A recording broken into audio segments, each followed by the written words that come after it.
The Source Church is 5 years old, and we have a great team that serves alongside us today.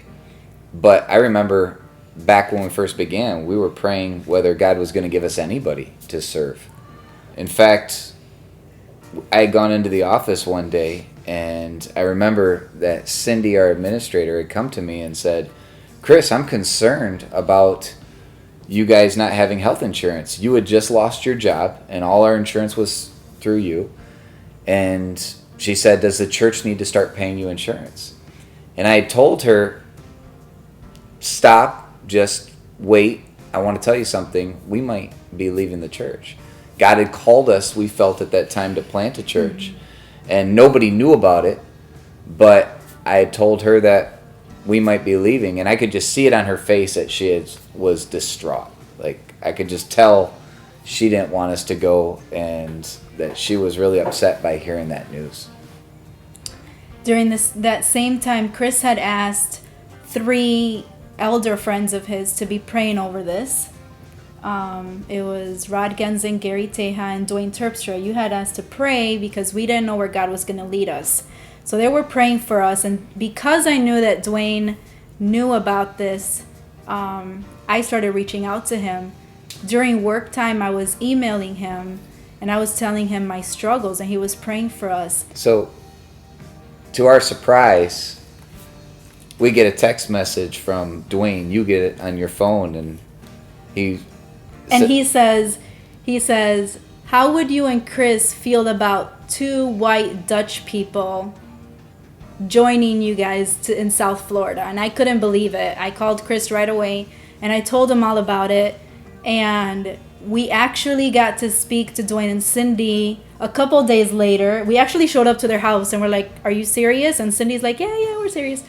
And we gave her a book. I don't remember what book it was, but it was like a book about calling or church planting or something. And then they got to share with us how they got there. And it wasn't even Dwayne. Dwayne never said he wanted to do it. Like, as soon as he heard we were going to do this, or we were thinking about doing this, he was really excited and wanted to join us, but thought Cindy would never go for it. So there's like, Holland is a very, very small town. And they used to have, or they still have, this restaurant called Mario's. It's an Italian restaurant right around the corner from our house. And they went to dinner there, and Dwayne and Cindy were talking about Chris and Viv probably moving south. And Cindy was the one that brought it up and said, do you think we could possibly move down with them and help them church plant? And that's when we got the text that night. Dwayne was besides himself when he heard her say that. So what's crazy about it is we have been praying, God, raise up somebody to go with us. We don't want to do this by ourselves. We really wanted a team of like 50 people, but give us 2. Give us a family, somebody. And we had actually named Dwayne and Cindy. Like, wouldn't it be awesome if they came with us? But there's no way possible that they would leave everything behind. Dwayne had a very good job, and he was the breadwinner of his family and made a very good income. And Cindy had never been outside of Holland. Cindy was born and raised in the church where we were at. So she had only gone to one church her entire life.